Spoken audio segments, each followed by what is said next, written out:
바로 이어서 2018년 이러닝 코리아 국제 컨퍼런스 본회의 3을 시작해 보도록 하겠습니다. 이 트랙은 미래 인재 양성을 위한 학교의 변화라는 주제로 각국의 사례를 살펴볼 수 있는 시간이 될 텐데요. 좌장에는 임연욱 한양사이버대학교 교수님께서 맡아주시겠습니다. 임연욱 교수님 진행 부탁드립니다.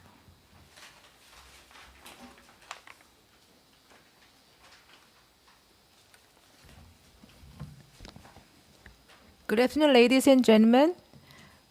네, 여기 오늘 세션은 한국 분들이 많아서 한국말로 좀 진행해 달라는 요청을 받아서요. 네, 한국말로 하고 중간에 필요하면 영어가 필요하면 또 영어로 하도록 하겠습니다.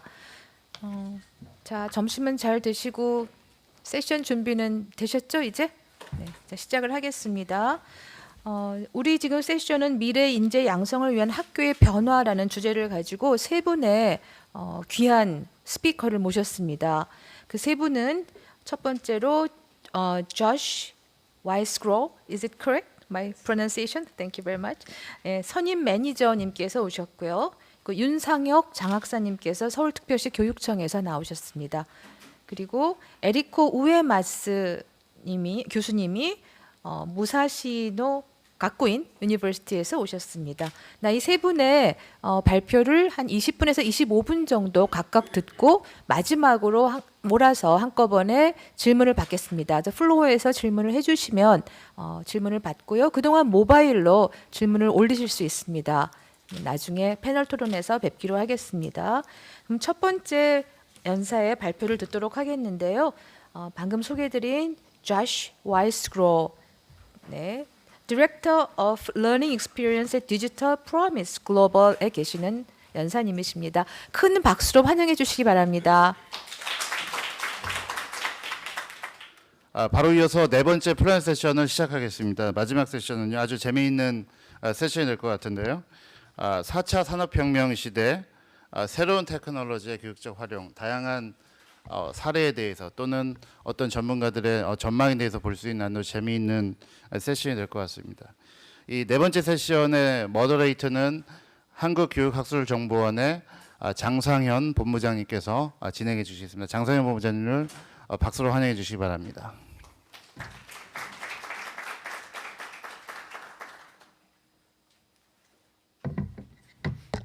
예, 반갑습니다. 방금 소개받은 한국교육학술정보원 장상현 본부장입니다. 제가 방금 연사들하고 잠깐 얘기를 나누면서 뒤를 돌아보지 않았는데요. 혹시 게릴라 콘서트 아시나요? 예, 마지막 세션이라서 좀 걱정했는데 많은 분들이 참여를 해주셔서 너무 감사드립니다. 이 세션은 제목대로 4차 산업혁명 시대의 새로운 테크놀로지의 이제 교육적 활용에 대한 담론보다 실천 사례들을 공유할 수 있는 자리가 되겠습니다. 그래서 어제부터 오늘 아침 기조 강연까지 4차 산업혁명의 핵심은 사실은 이제 데이터와 그 데이터를 담을 수 있는 플랫폼, 그리고 그 데이터를 어떻게 분석해서 쓸 것이냐, 이게 이제 가장 핵심적인 내용인데요. 오늘 그러한 데이터의 활용과 운영, 분석, 그런 측면에서의 좋은 사례들을 발표해 주실 세 분을 먼저 소개해 드리도록 하겠습니다. 먼저 조지 워싱턴 대학교의 교수님으로 계시는 최재화 교수님 소개해 드리겠습니다.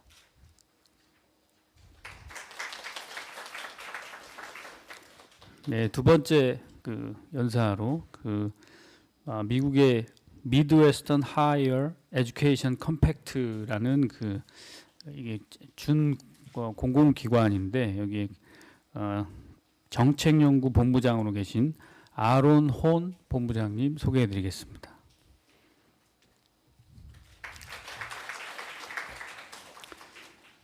네, 그리고 마지막으로 현재 유데미라는 온라인 강의 플랫폼 회사가 있는데 여기서 그 프로덕트 매니저로 계시는 성홍 매니저님 소개해드리겠습니다.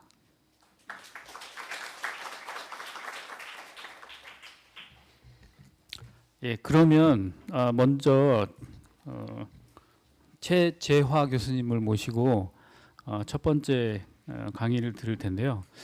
간단하게 최재화 교수님은 미국 메릴랜드 대학교에서 학위를 하셨고 전 재미 한인 교육연구협회 공동의장을 역임하셨고 현재 카파라는 그 연구소 전무이사 및 개발자로 이제 활동을 하시고 조지 워싱턴 대학교 교육 리더십 학과 프로그램 총괄을 맡고 계십니다.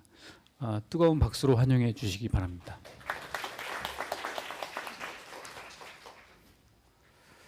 안녕하세요. 저희 원래 처음에 오늘 프레젠테이션 하기 전에 호스팅 하신 분께서 마지막 세션이니까 한 20명 정도 예상을 하셔서 편하게 하시라고 그래서 마음을 편하게 먹고 있었는데 저도 뒤를 돌아보고 깜짝 놀랐습니다.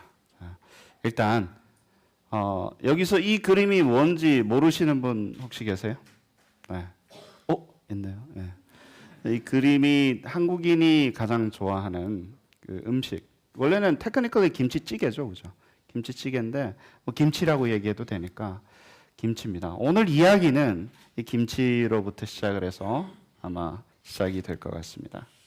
저는 조지 워싱턴 대학에서 왔고요. 제가 전공하고 있는 분야는 Testing, Educational Assessment, Testing and Measurement라고 하는 교육 측정이라는 분야고요. 그 분야에서 학생들도 가르치고 연구도 하고 있습니다. 2017년도가 아마 그 김치 세계화의 해였을 거예요. 왜 그러냐면 2017년도 작년에 주위의 친구들이 저한테 와서 야 김치가 뭐냐? 김치가 한국 음식이라는데 그래서 외국 친구들은 불고기도 알고 비빔밥도 아는데 사실은 김치가 외국 친구들한테 유명한 음식은 아니에요. 한국 사람들이 제일 좋아하지. 근데 이 김치를 가지고 계속 김치 프리미엄이 있는데 그래서 저는 한국 김치가 너무 좋으니까 한국에서 사 먹는 김치가 프리미엄이 있나 보다 그렇게 생각을 했었는데 사실은 그게 아니었고요. 사실 김치 프리미엄이 이야기하는 거는 비트코인 프라이스가 한국에 있는 비트코인 프라이스가 외국에 있는 비트코인 프라이스보다 훨씬 높은 상태가 계속 유지가 되는 거예요. 순간적으로는 조금 높을 수도 있고 그리고 파이낸셜 마켓이 퍼펙트 마켓이 아니기 때문에 각 거래소마다 똑같은 물건이라도 가격 차이가 있을 수 있는데 뭐 적을 때는 한 4%, 5%, 그리고 많을 때는 20%, 뭐 25% 정도 한국 비트코인 가격이 높은 거예요. 그러면 사실은 저도 이제 학부 때 경영학 같은 이런 수업을 들을 때 이걸 재정거래 기회라고 합니다.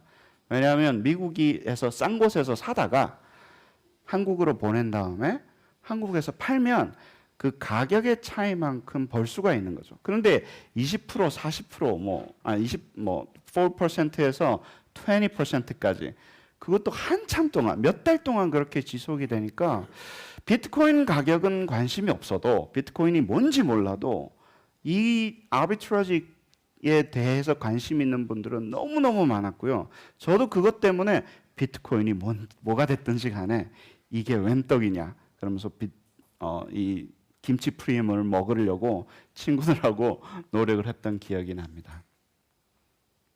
사실은 비트코인을 들여다보면서 단순히 비트코인이 이런 재정거래 기회만 존재했던 건 아니고요. 하드포크도 있었고 랜딩도 있고 마이닝도 있고 그래서 비트코인 하나를 가지고 있으면 작년에 비트코인 하나로 2개나 3개를 벌 수 있는 기회가 있었어요. 근데 제가 말씀드리는 이 2배, 3배는 비트코인이 연초에 돈으로 사서 돈으로 팔았을 때 20배 정도가 오른 거를 감안하고 말씀을 드리는 거고요. 이더리움 같은 다른 암호화폐는 100배가 올랐습니다. 작년 한 해만 해도. 그러니까 소위 말해서 이게 라이징 마켓도 이런 라이징 마켓이었고 소위 이제 뭐 이쪽 분야에 계신 분들은 불장이라고 그러더라고요. 이런 상황이 벌어져서 왜 이런 상황이 벌어졌을까? 그리고 책 보고 공부도 좀 해봤고요.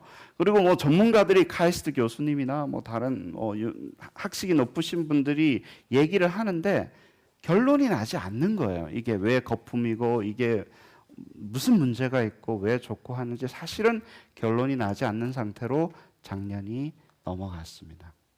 그런데 제가 공부를 해보니까 이 4차 혁명 시대에 소위 말하는 이 비트코인이 근거로 하고 있는 베이스로 하고 있는 펀더멘털한 테크놀로지가 블록체인이라는 테크놀로지인데 이 블록체인 테크놀로지가 저희의 삶을 아주 많이 바꿀 거라고 그리고 심지어는 인터넷을 우리가 만든 것보다도 더 파괴적인 역할을 할 거라고 주장하시는 분들이 있었어요. 그래서 이렇게 주장하시는 분들의 근거는 뭘까? 뭐가 그렇게 대단하길래 인터넷보다도 더 데버스테이트한 그런 이펙트를 우리 라이프에 가져올 수 있을까? 그래서 고민을 하고 그러니까 가격이 거품이 있네 없네를 얘기를 하는 것이 아니라 비트코인의 그 원천 기술인 블록체인이 과연 그렇게 대단한 것일까? 그래서 공부를 조금 하게 됐고요. 공부를 하다 보면서 정리가 된 글들이 있었는데 여기저기 발췌를 해서 조금 말씀을 드리면 저희가 1990년도에 인터넷이라는 게 이제 대중에게 공개가 됐을 때 80년도에 공개가 됐을 때는 사실은 디지털 거대한 인터넷 오브 디지털 인포메이션 그러니까 약간 큰 디지털 라이브러리 같은 개념이었어요. 그 주소에 들어가면 어떤 정보가 있지. 그래서 그것들이 정보가 있는 곳들이 연결된 곳을 인터넷이라고 불렀고 1.5세대는 단순히 그 연결된 것으로 이메일도 보내고 그 다음에 voice over IP 그러니까 얘기도 할 수 있고 화상 채팅도 할 수 있는 그런 상황이 됐고요. 요즘 어떤 세대를 지나냐 하면 디지털 컨텐츠가 연결이 되고 실제 우리가 디지털 컨텐츠를 만들어서 굳이 출판사나 신문사가 없어도 블로그로 내 의견을 얘기할 수도 있고 내 강의를 유튜브 같은 동영상을 찍어서 쉐어도 할 수 있는 그러니까 1인 미디어의 시대가 열려서 모든 이제 디지털 컨텐츠를 생산할 수 있는 사실 오늘 이 강연도 제가 알기로는 테이핑이 돼서 이제 링크가 오고 저도 받으면 유튜브에 또 올려서 디지털 컨텐츠를 생산하는 그런 컨텐츠 크리에이터 역할을 하게 됩니다. 그리고 그런 비용이나 인프라스트럭처가 아주 잘 되어 있고 비용도 저렴하고 근데 저희가 주목해야 될 점은 이제 이 디지털 컨텐츠가 디지털 에셋으로 넘어가는 거고 블록체인을 통해서 비트코인 같은 것을 통해서 저희가 단순히 갖고 있는 이런 동영상, 글 이것들이 이제 에셋으로 넘어가는 단계에 있다라고 말씀을 하시는 게 아마 정설일 것 같아요. 그리고 블록체인이 그 결정적인 역할을 하고 디지털 컨텐츠라고 얘기하면서 동영상이나 저희가 무슨 글은 Ctrl C, Ctrl V 하면 이렇게 무한대로 카피가 되잖아요. 그래서 기존에 갖고 있던 디지털 컨텐츠는 사실 에셋으로 만들기가 상당히 힘들었어요. 어떤 플랫폼에 올려서 판매를 하고 수익을 받고 구글 같은 경우도 마찬가지고 구글 유튜브에 올려서 그 사람들이 정산을 해줘야지 내가 돈을 받을 수 있는 구조였었는데 이제 이런 블록체인 테크놀로지가 발전을 하면서 이제 내가 작은 은행도 가지고 있어서 이제 그 가치 디지털 스케일시티 그러니까 이게 얼마나 돈처럼 진짜 무한히 찍어내는 돈이 아니라 정말로 디지털 에셋으로 관리할 수 있는 시대가 다가오고 있고 사실은 얼마나 오래 걸릴지는 잘 모르겠어요. 인터넷 처음 나왔을 때 많은 사람들이 그런 얘기 했었어요. 야 이걸로 화상 채팅도 할 수 있어. 그런데 너무 느려가지고 화상 채팅은 뭘 화상 채팅이에요. 왜냐하면 사진 하나 다운로드 받는데도 1분씩 2분씩 걸렸는데 10년 안에 이렇게 변했지 않습니까? 그래서 사실은 디지털 에셋으로 넘어가는 단계도 정말로 빨리 올 수 있겠다 그런 생각을 하게 됐죠. 그럼에도 불구하고 그런데 이게 오케이 디지털 컨텐츠로 넘어가. 근데 이게 교육에 특히 educational measurement 교육 측정에 가지는 implication은 뭐지? 그래서 이거 어떻게 활용을 해서 지금 이런 기술들을 활용을 해서 교육 측정에 활용을 할 수 있을까 하고 조금 공부를 했고요. 그 공부한 내용이 오늘 여러분들과 쉐어를 하는 내용입니다. 뭔가를 활용을 할 때는 처음에 문제점 파악하는 게 되게 중요해요. 무슨 문제점이 있고 그리고 그 문제점을 블록체인 테크놀로지가 어떻게 해결을 해서 우리가 기술을 이용해서 발전을 시킬 건가 이런 구도로 잡으면 되게 좋거든요. 논문 쓸 때도 research question, statement of problem이 처음 나오면 이해하기가 쉽잖아요. 그리고 그러면 뭘 answer를 해야 되는지가 클리어하니까. 그래서 그걸 하기 위해서 제가 용어를 간단한 큐트한 용어를 만들었는데요. assessment on internet이라는 용어를 만들었어요. 저희가 IoT는 많이 들어보셨죠. Internet on Thing인데 Internet on Thing이 되고 나면 제가 주장하는 가장 중요한 거는 이제 인터넷 on thing들이 주는 데이터를 가지고 어세스먼트를 할 수 있다라는 점입니다. 이 어세스먼트 on thing은 실제로는 저희가 뭐 컴퓨터 베이스드 테스트, 토플이나 이런 거 보면 인터넷 베이스드 테스트에서 우리가 알고 있는데 이런 CBT나 IBT는 딜리버리를 하는 곳에 포커스한 용어고요. Assessment on thing은 그 모든 활동들 제작하고 관리하고 스코링하고 그 다음에 어드미니스트레이팅하고 하는 그 모든 어세스먼트 일련의 활동들이 인터넷 상에서 일어나는 상황을 이야기합니다. 이렇게 어세스먼트를 인터넷 상에서 하게 되면 많은 어드밴티지가 있는데요. 예를 들면 교육학적으로 조금 보면 즉각적인 피드백을 줄 수가 있어요. 일단 그게 가장 큰 장점이에요. 그 오프라인에서 어세스먼트 하게 되면 프로세싱하는 데이터가 많이 걸리고 우리가 그리고 대화형으로 할 수도 있고요. 그래서 단순히 시험이라고 보시지 마시고 예를 들면 알렉사 같은 에이전트 있잖아요. 그 친구가 알고 싶어 하는 거는 내가 뭘 아냐 모르냐가 아니라 이 친구가 뭘 먹고 싶지? 그래서 물어보는 거예요. 저한테.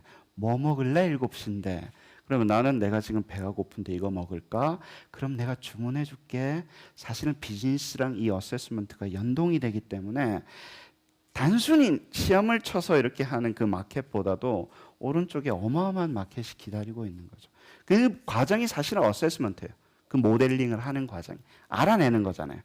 내가 뭘 하고 싶은지, 뭘 하려고 하는 건지. 그렇게 큰 픽처에서 어세스먼트 on 인터넷을 좀 봐주셨으면 좋겠고요. 이제는 저희는 조금 두려웠었어요. 뭐 인터넷으로 좀 주문을 하고 뭘 하는 게 사실은 조금 시간도 걸리고 익숙하지 않는데 자라나는 애들 보면 아실 거죠. 얼마나 이렇게 빠른 속도로 이런 환경에 적응을 해나가고 사실은 정말로 요즘 같은 경우는 이제 유튜버가 장래희망 1위가 올라가는 1위, 2위에 올라가는 그런 데이터가 나오기도 시작했다는데요. 아이고, 죄송합니다.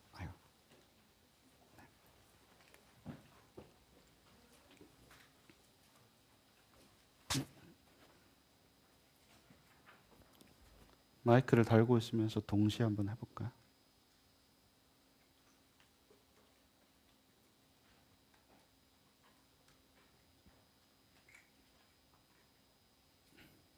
됐나요? 네. 그래서 뭐 요즘 세상을 이제는 인터넷 어세스먼트가 모든 어세스먼트가 인터넷에서 실행이 되는 Era of Assessment, 뭐 AOI, 뭐 이렇게 부릅니다. CCTV도 다 어세스먼트 툴이고요. 그것을 이제 뭐 6개, 7개의 센서가 다 달려 있어서 어세스먼트가 지금 실시간으로 그리고 그 많은 데이터가 나온다고 보시면 되고요. 근데 이제 다시 조금만 너무 크게 벌렸으니까 저 에듀케이셔널 어세스먼트로 조금 돌아올게요. 전통적인. 그러면 저희가 이렇게 쉽게 할 수 있고 언제든지 어세스먼트를 할 수도 있고 내가 원할 때 언제든지 시험도 볼 수 있는 상황이 되게 되면 이 서플라이가 늘어나는 거예요. 그러면 이게 수요 공급에 의해서 가격도 결정되고 그리고 다양한 이슈들이 일어나게 됩니다. 근데 저희가 문항을 생산하는 것은 저희가 전통적으로 시험 문제를 생산을 하고 그다음에 시험 문제를 관리를 하고 그다음에 그거를 분석을 하는 것의 그 방법들은 아직도 슬로우하고 그리고 아주 익스펜시브한 과정을 통해서 문항을 만들어요. 근데 만들어낸 건 요만큼인데 막 갖다 쓰게 되면 어떤 상황이 되냐면 저희가 이제 과도한 exposure, excessive exposure이라고 하는데 이게 테스트 시큐리티를 이야기하는 겁니다. 너무나 많은 사람들한테 컨트롤드 된 상태가 아닌 이 어세스먼트를 시행을 하게 되면 이 어세스먼트 데이터가 이제 정확하게 우리가 측정하고자 하는 것이 아니게 되는 거죠. 치링이 있을 수도 있고 그다음에 이 학습이 아니라 이제 문제를 외워서 이렇게 푸는 상황이 되기 때문에 어세스먼트 데이터 퀄리티가 급격하게 떨어지고 어떤 친구는 그 데이터에 대해서 액세스가 있고 학원을 잘 다녀서 어떤 친구는 그 시험 정보에 대해서 액세스가 없으면 fairness 이슈로 가는 거죠. 그렇죠. 그래서 이게 사회적으로 상당히 큰 문제고요. 그래서 이런 상황을 인터넷이 있으니까 막 써야 돼. 근데 어떻게 이 인터넷에 있는 문항을 빨리 공급을 하지? 공급을 하고 그리고 퀄리티 있는 문항을 공급을 하지? 여기에 스톡돼서 저희가 있는 거예요. 그래서 다양한 시험들이 예를 들어서 한국 같은 경우는 수능을 인터넷 베이스로 못 바꾸는 이유가 거기에 있는 겁니다. 기술이 없어서 그런 게 아니라 정책적으로 이 이슈를 해결을 하지를 못하는 거예요. 지금 있는 기술로는 해결이 안 되기 때문에 어렵고 힘들지만 저희가 페이퍼 펜슬 테스트를 볼 수밖에 없는 거죠. 그럼 한국이 가지고 있는 어떤 특수한 상황이고요. 조금 정리를 하면 온라인 딜리버리를 해야 되겠는데 그러려면 익스포저 컨트롤이 안 되고 그리고 필드 테스트를 해야 되는데 왜냐하면 시험 문제를 드래프팅을 하고 나서 필드 테스트를 population 샘플을 해서 학생들을 조금 부분을 모아서 필드 테스트를 안 하니까 난이도 조절도 실패를 하는 거고요. 오답도 생기는 거예요. 실제로는 그런데 필드 테스트를 하려면 어떤 학생들은 시험을 먼저 쳐야 되잖아요. 본 시험 있기 전에. 그러면 시험 문제가 유출이 되잖아요. 그러니까 그 페어니스가 또 깨지잖아요. 그러니까 저희가 항상 그 시험 어떤 하이 스테이크 테스트에 필드 테스트를 안 하고 익스포저 컨트롤이 안 되는 그 상황에서 21세기가 아니라 이 상황이면 22세기, 3세기가 돼도 이 문제는 해결이 안 됩니다.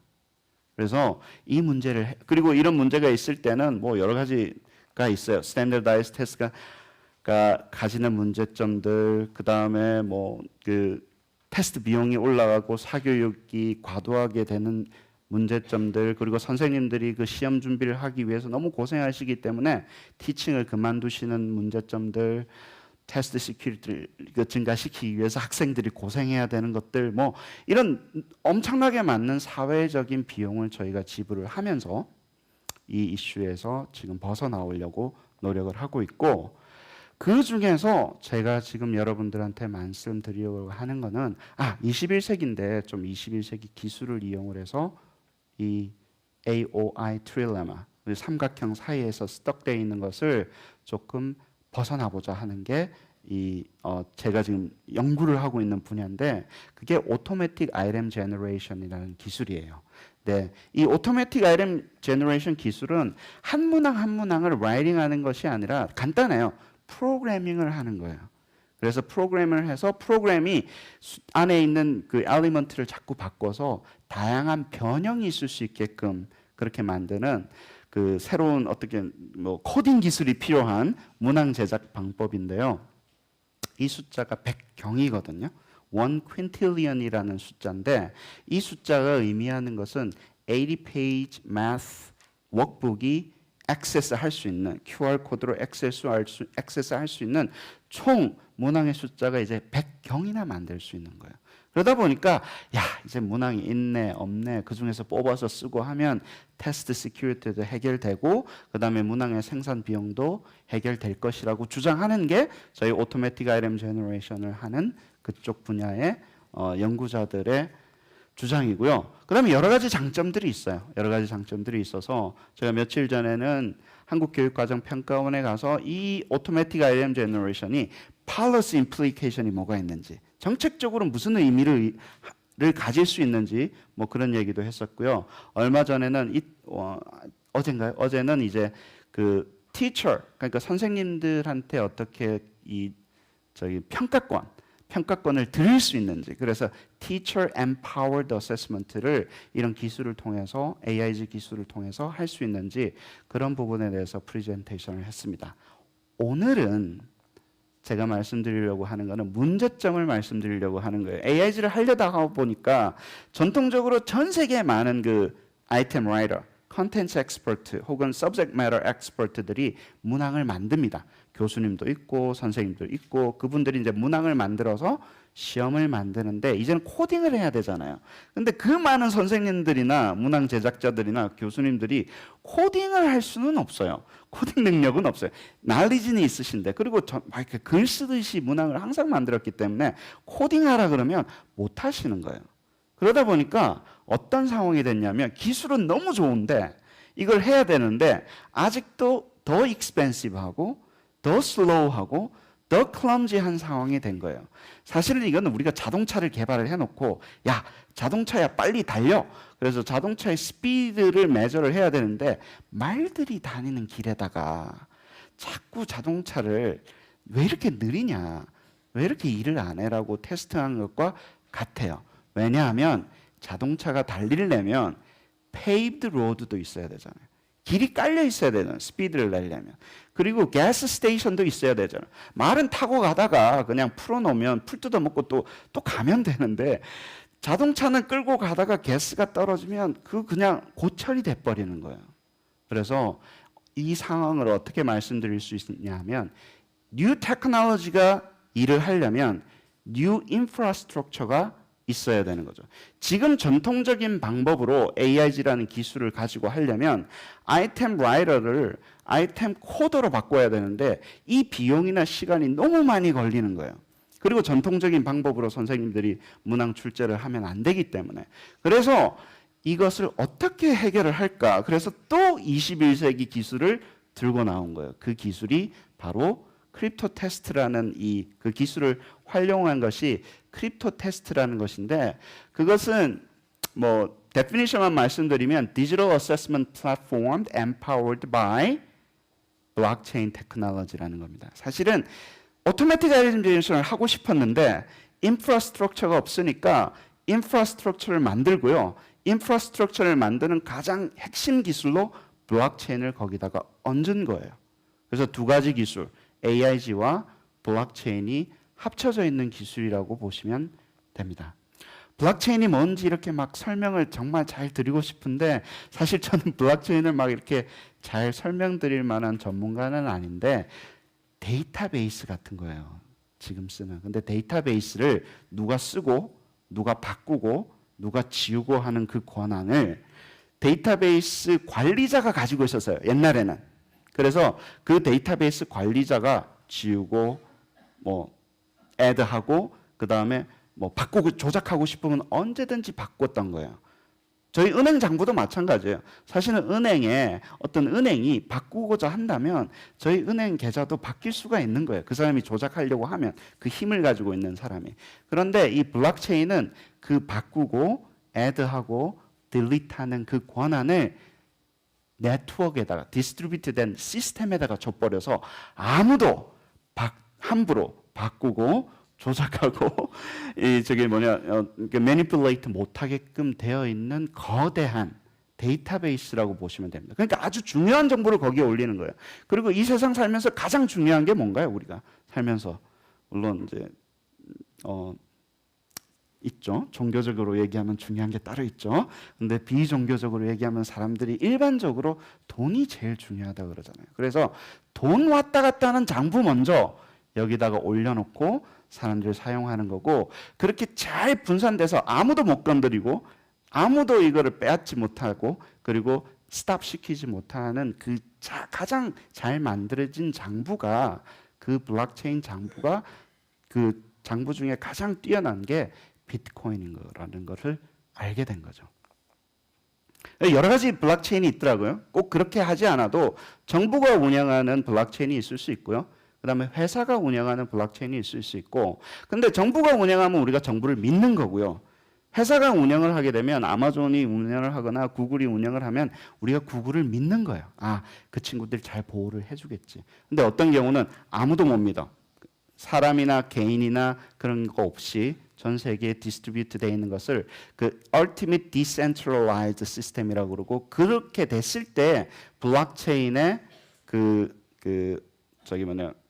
효과가 극대화된다고 주장하시는 게 이쪽 기술을 쓰시는 분들입니다. 여러 가지가 있어요. 여러 가지가. 그래서 블록체인이 그렇게 되면 무슨 장점이 있을까? 예를 들어서 아무나 조작이 안 되고 정말 우리가 네트워크를 신뢰를 하고 개인이 개인이나 국가, 뭐 미국, 아무리 차이나 아무리 파워풀한 나라가 와서 전쟁을 해도 절대 인터넷을 끄지 않는 이상은 내게 다 시큐어되는 그 시스템이 되면 어떤 상황이 벌어질까 하면 여러 가지 장점이 있는데 제가 오늘 시간이 너무 이렇게 많지 않으니까 그 마지막 장점 중에 하나가 저희가 크립토 이코노미라는 것을 설계를 할 수 있습니다. 오늘 이 컨퍼런스의 주제가 이노베이티브한 에듀케이션을 디자인하는 거예요. 어떻게 기술을 이용을 해서 퓨처리스틱한 에듀케이션 시스템을 디자인하는 건데 이 크립토 이코노미는 우리가 교육 시스템을 디자인을 해보는 거예요. 그 에듀케이션 어세스먼트 시스템을 이 크립토 이코노미를 통해서 블록체인 위에다가 우리가 디자인을 한번 해보는 거예요. 크립토 이코노미 시스템이 뭐지? 라고 생각하실 때 제가 좋은 이그젬플을 하나 해서 우리 마켓 놀이 하잖아요. 아들이랑 자 우리 집에서 이거 얼마야? 그러면 종이 돈으로 이렇게 만들어서 10,000원, 20,000원 만들어서 이거 주고 사고 팔고 하는 게임을 해요. 그 게임을 할 때는 우리가 돈을 만들잖아요. 근데 그 돈이 그 게임 하는 동안은 그리고 그 집에서 할 때는 걔네들 놀이할 때는 그 돈이 토큰이 일을 해요. 그리고 딴 집에 가보니까 또 걔네들도 지네들끼리 이건 50,000원이야 뭐 주고 사고 프라이스 택도 붙여놓고 자기네들이 돈을 발행을 해요. 그 옆집에. 그거는 그 옆집에서는 일을 해요. 근데 이 옆집 사람이 저 옆집 사람한테 갖고 가려니까 자기는 이 집에서 발행한 토큰이 있는데 저 집 물건이 필요한 거예요. 그러면 저 집 물건을 사려면 어떻게 해야 돼요? 그 토큰이 있어야 되잖아요. 그러면 두 토큰을 가진 사람이 교환을 하겠죠. 자발적으로. 그래서 이 모든 경제, 우리 싸이월드의 도토리 같은 것들이 이제 다 생기는 거예요. 이제는 각 집마다 토큰도 생길 수 있고요. 내 이름을 딴 토큰도 만들 수가 있는 거예요. 받아주는 곳에서 주고받고 하는 거죠. 그게 블록체인으로 관리가 되는 시대가 이제 열리게 됩니다. 그래서 스타벅스도 스타벅스 토큰을 만들어서 이제 주고받고 하고 그것을 블록체인으로 활용을 하고요. 예를 들면 뭐 맥도날드도 만들겠죠. 맥도날드 맥코인 같은 거 만들어서 스타벅스 토큰과 바꾸고 그리고 우리 싸이월드 도토리 같은 경우는 이제 코인을 만든다고 블록체인 토큰을 만든다고 그랬고 뭐 노원 코인 같은 것도 만들고 경기도에서도 만드는 코인. 사실은 이런 블록체인을 이용해서 그런 디지털 토큰을 만들기 시작하면 이렇게 효과가 있는 거죠. 아까 말씀드렸던 테크니컬한 효과가 많이 있습니다. 근데 다시 또 에듀케이셔널 프로블럼으로 돌아와요. 오케이, 이제 알았어. 그래서 토큰 이코노미도 알았고 그런 토큰을 디자인을 하고 하는 걸 다 알았는데 그래서 네가 에듀케이션 시스템에서 솔브 할 수 있는 게 뭐야? 라고 물어봐서 제가 3가지를 말씀드렸어요. 첫 번째, 아까 말씀드렸지만 에듀케이션 오토매틱 RM 제너레이션 쓰면 1 퀸틸리언 아이템을 만들 수가 있잖아요. 근데 그거는 드래프트인 거예요. 그 드래프트 아이템이 정말로 일을 잘하고 좋은 아이템인지 필드 테스트를 해야 되잖아요. 근데 그 많은 아이템을 어떻게 필드 테스트를 하냐라는 거예요. 두 번째, 아이템 라이터들을 리크루트 해가지고 보상을 줘야 되는데 그 많은 아이템 모델을 만들어낼 수 있는 그 많은 아이템 라이터를 어떻게 리크루트해서 트레이닝을 시키고 그 다음에 프로그램으로 이루어져 있잖아요. 여기서 엔지니어들 많으신데 자, 이 프로그램은 잘 짰으니까 50,000원이고 이 프로그램은 좀 더 잘 짰으니까 70,000원이고 너는 35,000원만 줄게 하기가 쉽지가 않아요. 크리에이티비티가 들어가기 때문에 저희가 아주 중요한 어세스먼트 빌딩 블록인 문항 하나의 가격을 매기는 게 정말로 쉽지가 않고요. 그 다음에 이렇게 많은 문항을 어떻게 우리가 문항만 있다고 되는 거 아니잖아요. 모의고사도 만들고 책도 만들고 서비스도 만들어서 서비스를 프로바이드 해야 되는데 그 프로바이드는 하는 걸 어떻게 할까를 이 크립토 이코노미, 크립토 테스트라는 크립토 이코노미를 만들어서 해결을 하고자 한 겁니다. 그래서 이 그림이 나온 거예요. 이 그림이 사실은 제가 이 그림 그리는데 6개월이 걸렸습니다. 6months가 걸렸는데 이게 value가 어디서 어디로 가고 그리고 어떤 participant가 참가를 하고 그리고 participant가 참가를 했을 때 무슨 보상을 줘서 이 전체 시스템이 일을 하게 되는지에 대한 사실은 설계도예요. 여기 디테일한 넘버는 있잖아요. 처음에 아이템 라이터가 디벨로퍼가 문항을 만듭니다. 그 문항을 만들면 validator들이 우리가 크라우드 validation이라는 용어 쓴 전 세계에 있는 사람들이 들어와서 문항을 validation을 해주는 거예요. 사실은 validation 하는 과정이 되게 심플합니다. 문항을 맞추면 코인을 주고 토큰을 주고 못 맞추면 안 주는 거예요. 그리고 맞출 때마다 계속 맞추면 난이도를 계속 조절을 해서 함부로 이렇게 어뷰즈가 생기지 않게끔도 만들어져요. 그래서 validation 하는 과정에서 우리가 토큰을 디스트리뷰션을 해주고 컨트리뷰션을 보상을 하고요. 그러면 validation이 끝나고 나면 그 문항을 가지고 아주 퀄리티가 있는 문항을 가지고 그리고 그 학생의 러닝 데이터베이스, 히스토리를 가지고 서비스를 만드시는 분이 만드는 거예요. 근데 그 서비스가 한번 사용이 될 때마다 이거는 갔다가 가는 게 아니라 온라인상에서 API를 통해서 아이템을 쓰기 때문에 서비스가 한번 사용이 될 때마다 토큰을 도로 줘야 돼요. 시스템에다가. 사용료를 지불을 하는 거예요. 사가는 게 아니라. 그 사용료를 받자마자 아이템 라이터들은 토큰을 보상으로 받고요. 토큰을 이제 가진 사람이 많이 있잖아요. 그 많이 가진 사람들이 컨슈머가 돼서 야 이제 모의고사도 사고 책도 사고 그렇게 만들어진 곳에 서비스를 토큰을 주고 구매를 합니다. 물론 외부 사람들이 나는 이거 싫어. 나는 문항 만들기도 싫고 밸리데이션 하기도 싫어. 그러면 토큰을 많이 가진 사람하고 물물 교환을 해서 뭐 다른 거를 뭐 바나나를 준다거나 내가 만든 뭐 빵을 준다거나 해서 토큰을 받은 다음에 이 시스템에서 쓸 수 있는데 이렇게 되면 어떤 상황이 벌어지냐면요. 약 $5 약 시간당 5불의 역할을 하게 되는 토큰 리시버 밸리데이터들이 전 세계로 깔리는 거예요.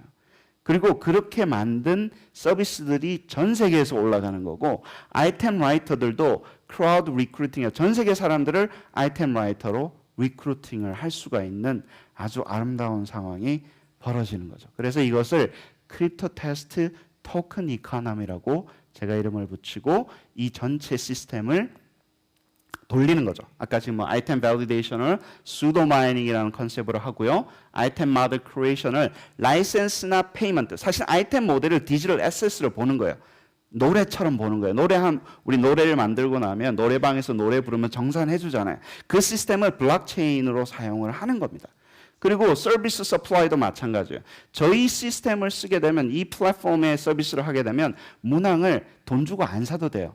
쓸 때마다 계산을 해주면 되는 거고 그 다음에 학생들의 학습 이력 데이터 학생들이 계속 밸리데이션 하면서 쌓였던 학습 이력 데이터도 같이 가는 서비스를 만들 수 있기 때문에 서비스 경쟁이 너무너무 차이가 나는 거예요. 그렇지 않고 따로 만든 서비스보다는. 그래서 서비스 프로바이더들이 막 여기에 와서 앱도 만들고 방과 후 프로그램도 만들고 API를 통해서 할 수 있는 상황이 벌어지는 거죠. 그래서 이 세 가지 문제가 해결이 되는 겁니다. 그래서 뭐 그림을 그려보면 이렇게 되고요. 모델을 만들고 나면 문항을 생성을 하고 그 문항들을 가지고 다양한 애플리케이션으로 사용을 하고 애플리케이션을 사용했던 유저들이 이제 밸류를 또 돌리고 하는 상황이 이루어집니다. 여기서는 블록체인이 크게 보면 사이드 체인이라고 하는데 첫 번째는 이제 토큰 체인이 있고요. 두 번째는 러닝 히스토리 데이터 체인이 있어요. 왜냐하면 학생들이 어떻게 배웠는지를 블록체인에 올릴 수가 있는 거예요. 그 다음에 아이템 모델 체인. 예를 들면 내가 문항을 만들었는데 내 문항을 누가 썼고 쓸 때마다 정산이 됐는지 안 됐는지를 디지털 에셋이잖아요. 내가 만든 아주 소중한 자산이잖아요. 그 자산이 절대 남이 건드릴 수 없을 만큼 장부를 정리를 해서 다 보이는 상황에서 우리가 페어한 게임을 시작을 하는 겁니다. 그래서 토큰 체인은 제가 말씀드렸지만 토큰은 글로벌하잖아요. 전 세계 사람들이 이거는 다 쓸 수 있어요. 동의만 하면 나 이 토큰 좋은 것 같아요. 내가 써서 해가지고 나는 이제 모의고사도 쓰고 SAT 준비도 하고 수능 모의고사도 쓸 거야. 그렇게 쓸 수 있는데 전 세계 사람들이 쓸 수 있어요. 글로벌 커런시로 쓸 수 있어요. 첫 번째. 두 번째는 아이템 모델 체인을 하기 때문에 문항이 다 밸리데이션 다 됐잖아요. 그러니까 아이템의 그 메타데이터라고 그러거든요. 이게 어려운 건지 쉬운 건지 뭐 이런 데이터 정보가 다 이 체인 속에 있기 때문에 그 메타데이터와 문항을 가지고 서비스를 만들 수 있는 사이코메트릭 퀄리티가 있고요. 그 다음에는 이제 러닝 히스토리 체인, 학생의 학습 이력을 관리를 하는데 뷰티풀한 게 뭐냐면 전 세계 theoretical, 이거는 이론적입니다. 전 세계 학생들의 학습 이력이 다 보여요. 근데 문제는 뭐냐면 뷰티풀한 거는 뭐냐면 그 학생이 누군지를 모르는 거예요. 여기에 참가한 학생들의 이력은 다 가질 수 있지만 그 학생이 누군지는 그 학생만 알고 아무도 모르는 거예요. 그래서 저희가 security, 개인 보안을 블록체인으로 해결할 수 있는 가능성이 있는 겁니다. 그래서 이게 시스템이 전체적으로 발전할 수가 있는 거죠. 그래서 이런 임플리케이션들이 있고요. 영어로 적었는데 이게 이제 어떤 의미를 가지는지 조금 영어로 정리한 건데 그렇게 중요한 건 아닌 것 같아서 넘어가고요. 그다음에 제가 말씀드린 거는 이거는 사람을 위한 거잖아요. 어떤 회사가 배가 부르는 게 아니에요. 디센트럴라이즈 되면 어떤 뭐 애플이나 뭐 구글이나 뭐 어떤 알렉사 예를 들어 특정 회사가 이게 사람들이 많이 있을 때 특정 회사가 성장하는 게 아닙니다. 그곳에 참가했던 파티시펀트가 그 이익을 다 나눠 가지는 거예요, 사실은. 네, 그렇게 하는 게 디센트럴라이즈된 시스템이고요. 근데 또 하나 말씀드리고 싶은 거는 그래서 이런 아이디어를 제시를 하면서 사람들이 500만 불의 펀딩을 뭐 50 밀리언이나 500억, 50억을 펀딩을 하고요. 그 토큰을 주면서 선세일, 프리세일을 하면서 토큰을 펀딩을 하는데 그걸 ICO라고 그래요. ICO라고 그래요. 그 토큰을 쪼개서 파는 거예요. Initial Coin Offering이라고 하는데 하나만 말씀드리겠습니다. 제가 발행을 해봤어요.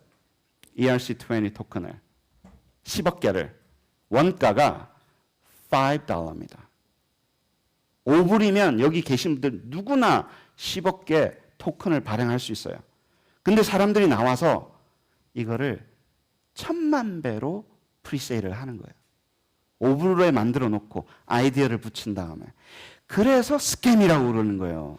유시민 작가, 이게 왜 사기로 갈 수밖에 없냐면 그런 과정이 있기 때문에 스캠일 확률이 높은 거예요. 너무 높은 거예요. 유혹이 너무 많은 거예요. 사람들이 잘 모르니까 이 토큰이 좋은가 보다. 뭐 미국의 어떤 교수가 만들었는데 야 이거 대단한가 봐. 그러면서 토큰을 돈을 주고 1000만 배나 되는 100만 배나 되는 돈을 주고 사는 행위가 되면서 사기로 넘어가는 거예요. 아이디어나 기술의 문제가 아닙니다. 이 기술을 어떻게 활용을 해서 대중을 현혹하는가의 문제가 있을 수 있으니까 제가 그거를 말씀드리고 싶었어요. 꼭 말씀드리고 싶었어요. 왜냐하면 이 아이디어는 이제는 공개가 되잖아요. 누구든지 가져가셔서 하시면 됩니다. 제가 하는 게 아니라 누구든지 할 수 있는 상황인데 제발 부탁드립니다. 이게 지금 어떤 상황에 어떤 지금 문제가 사회적인 문제를 일으키고 있는지 꼭 말씀을 드리고 싶었고요. 마지막 말씀드리고 싶은 거는 김치 프리미엄이 한국 사람들이 좋아하잖아요. 블록체인도 좋아하고 암호화폐도 좋아하잖아요. 좋아요. 근데 김치 프리미엄으로 끝나는 게 아니라 코리안 프리미엄으로 잘 넘어와서 이런 크립토 커런시라든가 크립토 이코노미라든가 블록체인 기술이 정말 한국에 프리미엄을 만들 수 있는 그런 상황이 됐으면 진심으로 바라면서 프레젠테이션을 마치도록 하겠습니다. 감사합니다.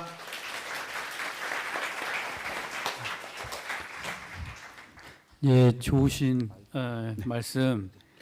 시간이 좀 짧아서 아쉽긴 하지만 저희 국가에 또 저희 기관 또 여기 참여하신 모든 분께 실천적인 도움이 됐으리라고 생각이 됩니다. 다시 한번 큰 박수 부탁드리겠습니다. 예, 다음은 저희가 지금 이번 세션에 사실 이제 그 하이어 에듀케이션 쪽의 그 내용인데요. 국내에서도 이 데이터 분석을 그 대학 교육에서 어떻게 활용할 것이냐라는 그 이슈들이 지금 상당히 그 크게 대두되고 있고 최근에 뭐 국내에서도 IR 그 협의체가 그 자발적으로 대학을 중심으로 해서 저희도 물론 그 좀 참여를 하고 있는데 지금 활성화되기 시작했습니다. 근데 미국은 이미 우리나라로 보면 이제 6.25 전쟁 전후로 벌써 대학에 이런 그 데이터를 활용해야 되는 그런 그 움직임들이 일어났는데 그런 그 주제들을 그 연구하고 실천하는 아론 혼 본부장님을 그 모시도록 하겠습니다. 아론 본 그 본부장님은 미국 미네소타 대학에서 박사학위를 하셨고요. 미네소타 대학 여러 그 교육 연구 및 프로젝트를 그 책임자로 수행하셨고 아까 그 말씀드린 대로 현재 그 미드웨스트 하이어 에듀케이션 컴팩트라는데 이제 책임자 및 전문가로 활동을 하고 계신데요. 이 기관이 아까 제가 이제 좀 여쭤봤는데 우리 미국은 이제 그 페더럴 레벨이 있고 그 스테이트 레벨이 있는데 그 중간쯤에 해당하는 기관으로서 연구를 하는 그런 기관이라고 합니다. 예, 큰 박수로 모시겠습니다. Thank you. It's an honor to be here today discussing issues of such immense importance for the future of education. Before I begin, I'd just like to thank our hosts, Curious, for organizing this conference. They've done a tremendous job, and I must say that we need more international forums of this sort if we are to chart a collective path forward towards a future of shared prosperity and global harmony. And I commend Curious for their leadership in that regard. Today, I'd like to talk to you about some recent research that's been conducted on the relationship between technology and student outcomes. So Dr. Choi took you into the future with some very intriguing concepts. I'm going to bring you back into the present and look at what we know about existing technologies. I'm not going to have time to cover all of these items, but they'll be available in the presentation for you to view afterwards. Let's take a look first at the oldest line of inquiry, computer-based instruction. Computer-based instruction is a generic category. It captures the use of technology in transmitting information, drill and practice, tutorial instruction, resource guidance, student assessment, problem solving, and simulations. More than 1,000 studies and dozens of meta-analyses have been conducted on the relationship between technology and learning since the 1960s. In fact, we have so many meta-analyses, and for those of you who are unfamiliar with that term, a meta-analysis, to simplify, is a quantitative method of estimating the average treatment effect across numerous studies. Well, we have so many of those meta-analyses that researchers are now conducting what are called second-order meta-analyses. These are meta-analyses of meta-analyses. And Tamim in 2011 conducted one such study and found that using computer technologies for direct instruction increased student achievement by 12 percentile points, and using to support instruction increased achievement by 16 percentile points relative to traditional classrooms that did not use technologies. In a post-secondary or college context, that effect was 11 percentile points. So if the average student in the traditional classroom is performing at the 50th percentile, the average student in the technology or computer-based instruction classroom is performing at the 61st percentile. One form of computer-based instruction, so that was a generic category. In order to affect policy and practice, we need to look at specific kinds of uses of technology. And one form that's been of particular interest over the past decade is computer-based scaffolding. This is used to facilitate typically problem-based learning. It uses demonstration, task structuring, providing feedback, questioning, modeling expert processes, and other things. One way to conceptualize the various uses of computer-based scaffolding is in this following typology. Conceptual scaffolding shows a student what to consider when solving problems. Strategic scaffolding encourages argumentation, problem solving, and evaluation. Metacognitive scaffolding encourages a student to question his or her own understanding of the problem. And then finally, motivational scaffolding supports self-efficacy, autonomy, and value perceptions. So what does the research say? Well, again, the number of studies is quite large, and so when we get to that point, we need to conduct a meta-analysis. Belland recently, in 2017, conducted a meta-analysis of 132 studies of college STEM courses, science, technology, engineering, and mathematics. And they found an average effect size of 0.49, which is a moderate effect, and a slightly larger effect for students from disadvantaged backgrounds, low-income students. Another meta-analysis, that second point there, Steenbergen in 2014, focused on what are called intelligent tutoring systems. Here we combine scaffolding with content adaptivity. So the content is adapted to the students' responses during problems. And here we have an effect size of 0.37 for college students, also a moderate size effect. Let's turn now to online learning. I understand that in South Korea there's increasing interest, as there is around the world, in online learning and where it should be permitted, for whom it should be permitted, how we assign credit, etc. In the United States, this is also of interest.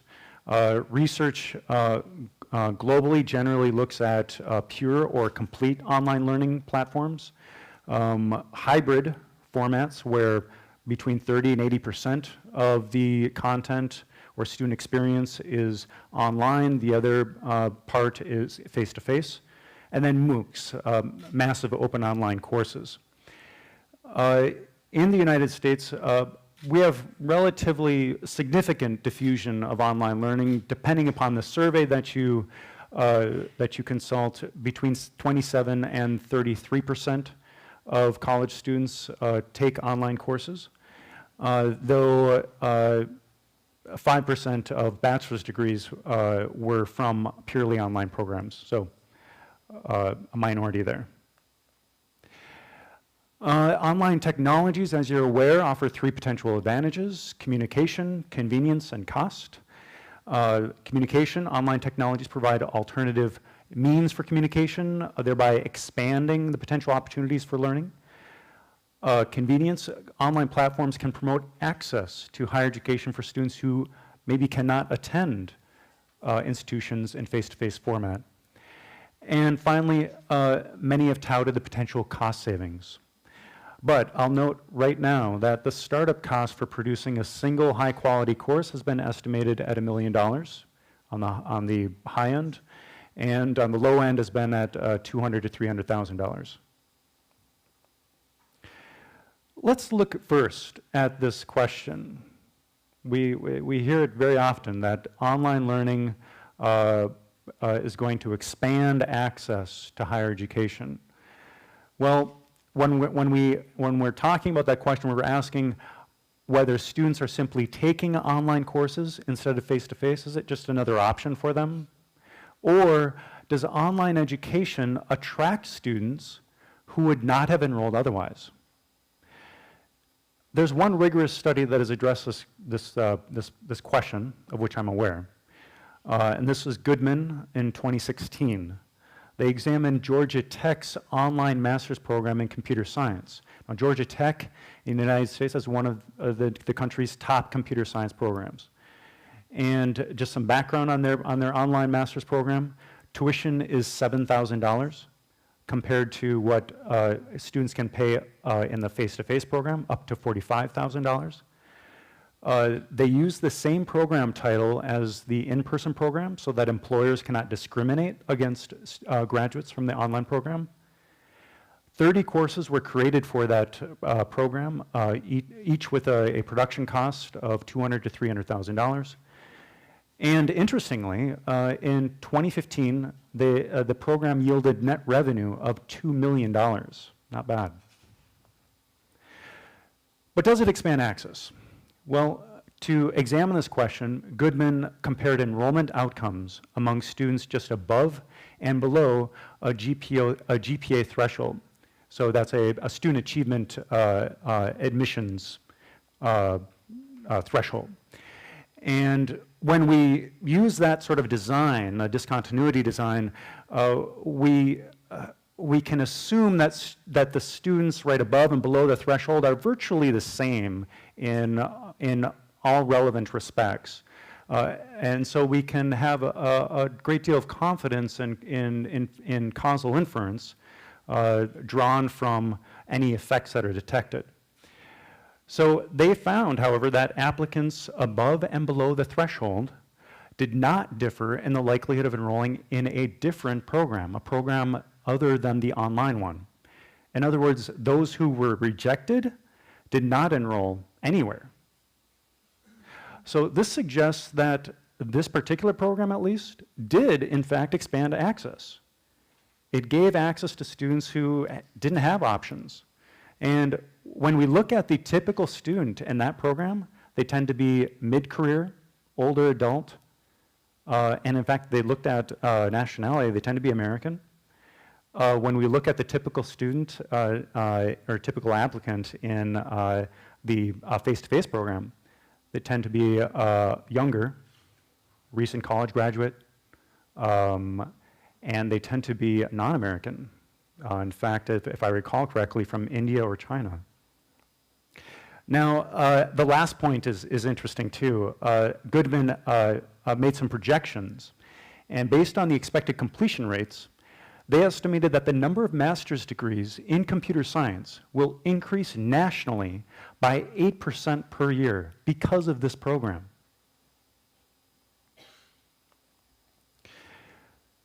That was access.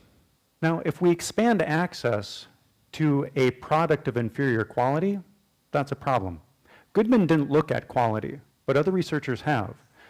And the conclusion here is that online students may be at greater risk of course withdrawal and low academic achievement, especially students from disadvantaged backgrounds.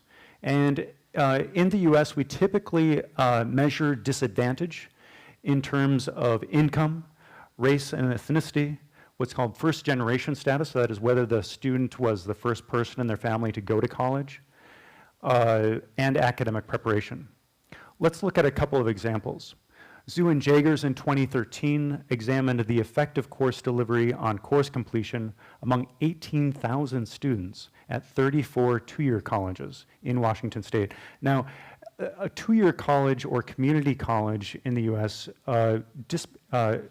disproportionately caters or serves students from disadvantaged backgrounds. So this is a very crucial test for online education. And what they found is that enrolling in an online course among these students negatively predicted persistence and course grades. In fact, enrolling in an online course decreased the likelihood of course completion by 7 percentage points. Now you might think, well, maybe that's just something about the Washington State Community College system. Well, Hart et al. Replicated those findings for the California Community College system. One more example. Bettinger in 2017 looked at a different kind of institution in the United States, what's called a for-profit institution. These institutions also disproportionately serve students from disadvantaged backgrounds, but they also disproportionately rely on online education. And their sample consisted of 230,000 students, 750 different courses, and they compared face-to-face and online enrollment. What did they find?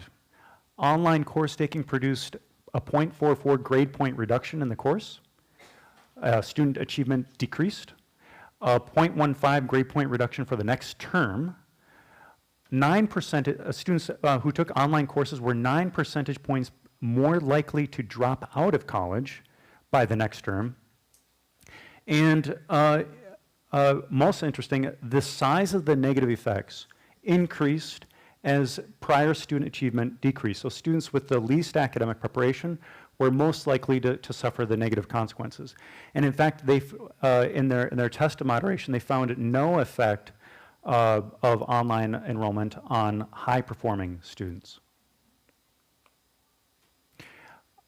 There are additional studies, too, that have documented negative effects of purely online enrollment on test scores. Now, you remember that there were other kinds of online education that we study. Another one is the hybrid or blended or flipped course. This is where instructional content is provided online, and such as lectures. And then there's engagement with course material that takes place collaboratively, ideally, in the classroom. This research is a little more sanguine. One of the most frequently cited studies in this area is a randomized control trial conducted by Bowen et al. In 2014. And they compared traditional and hybrid statistics course enrollments. And they found no difference. There's no difference in test scores between hybrid and face-to-face enrollment, including students from disadvantaged backgrounds. That's good. They found, in fact, that hybrid courses yielded more efficient learning. Students learned the material more quickly. Alpert in 2016, also, no difference between hybrid and face-to-face students, this time in a microeconomics course. And these are all quasi or experimental studies that I'm citing. Wozni in 2018 looked at a hybrid econometrics course. This time it yielded higher assessment scores for students. Finally, the last one we'll look at in online education is MOOCs. MOOCs refer to massive open online courses. I'm sure you've heard of them. MOOCs are, one definition, a personalized form of learning where content is given to students through a pre-programmed automated system as opposed to a live instructor. The first run is frequently a live instructor, though. MOOCs are open, free, and easily accessible, ideally, by anyone around the world. One of the benefits initially touted about MOOCs was the potential to collect data on millions of learners to improve instructional delivery. In some cases, that's being realized. Looking at faculty perceptions, faculty also see benefits of MOOCs. They can be used to replace lectures. Then they can use classroom time for active engagement. They can use as supplementary materials, and they can, another benefit, they can expose their students to different teaching styles.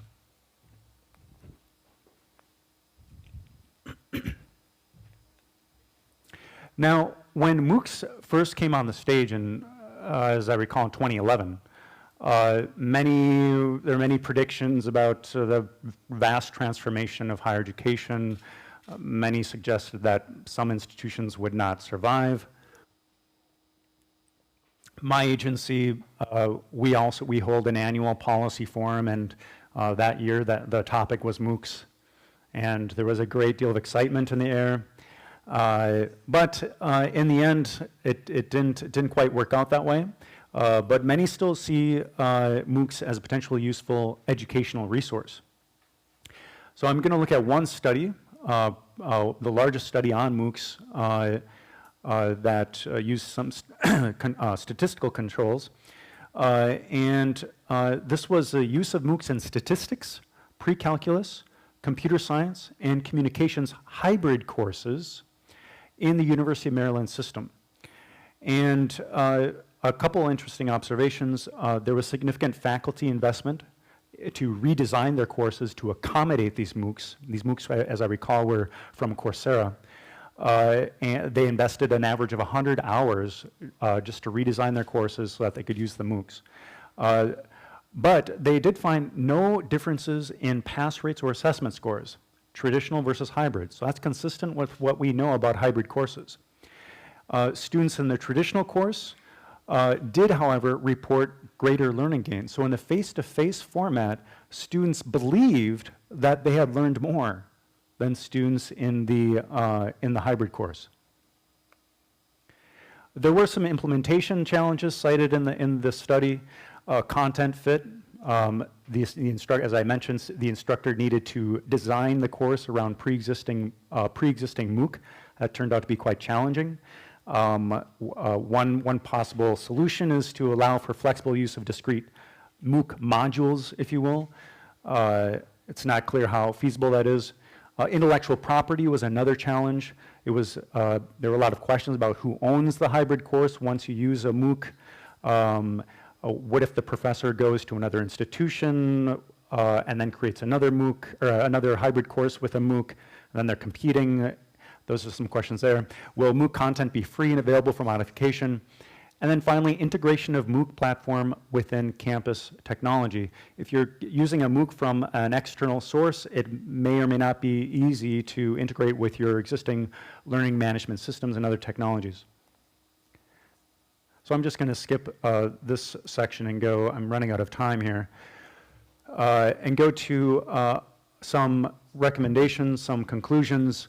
I've shown you where we've been with research. Where we're heading is much of what you've heard thus far, adaptive learning technologies. This is where we adapt content and pedagogy to the student's current skill and knowledge level based on the student's ability to demonstrate mastery and the software's ability to identify sources of misunderstanding. So intelligent tutoring scaffolding systems will be further refined. What we want to get away from is a recorded lecture or PowerPoint as the basis of online education. Hybrid courses, that seems to be something that is a worthwhile endeavor, and we should continue to pursue that as a mode of online learning. Fully online graduate programs, we saw the computer science example, I would be careful about making generalizations there. Some programs are going to be more amenable than others. Online learning has some limitations. We saw that with the students from disadvantaged backgrounds. We can, however, consider withdrawal reduction strategies, such as providing an orientation program for skill development or using collaborative learning to increase social integration in the class, or in the online environment. Finally, my last slide, we want to expand collaboration and coordination. We want to develop some ways to do that. We can develop shared open educational resources. One example I would cite is Carnegie Mellon's Open Learning Initiative, where you may be familiar with it. They've created educational resources that are then used to collect student data, which feeds into analysis, production of knowledge, refinement of the course, and the cycle repeats. The problem is that it's very expensive. So if you can collaborate among institutions, you can pool resources, and it makes it more a viable project. Establishing a national comprehensive gateway to low-cost or free credit-bearing online courses and programs. If we have all these open, or if we have many MOOCs to choose from, we want to have a gateway to facilitate selection. And National Student Data Warehouse. Data underlies just about everything that we can do. And in education, in the US, we've invested a lot of resources in institutional research. Some institutions lack the institutional research capacity, and we see that in their effectiveness as an institution. So I would recommend that all institutions ensure that they have a sufficient institutional research capacity for data collection and data analysis research, so we can produce knowledge that changes campus behavior. And I'll close it there. I think I've run out of time. These slides will be available for viewing afterwards. Thank you so much for your time.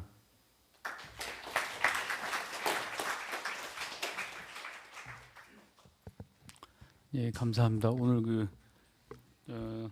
사이버 대학이라든지 방송 대학 또 무크를 또 운영하시는 뭐 여러 분야에 계신 분들에게 도움이 되는 강의였다고 생각이 됩니다. 예, 특히 마지막에 아이패드라는 국가 단위의 데이터 웨어하우스에 대한 이야기는 시간이 좀 아쉽지만 저희에게 좀 시사하는 바가 많을 것 같습니다.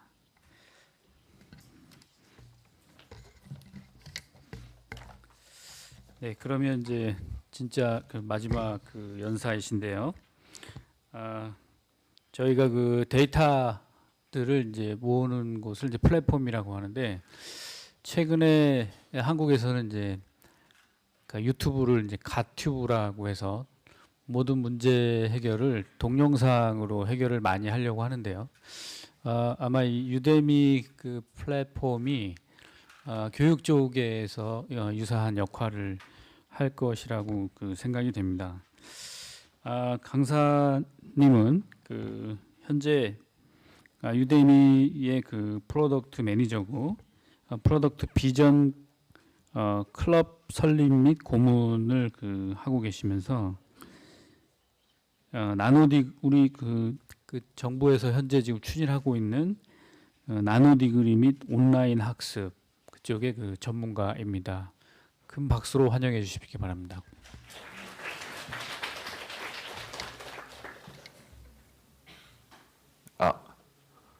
Hello, everyone. My name is Sung, and currently work as a product manager at Udemy, which is one of the leading online learning marketplaces based in San Francisco.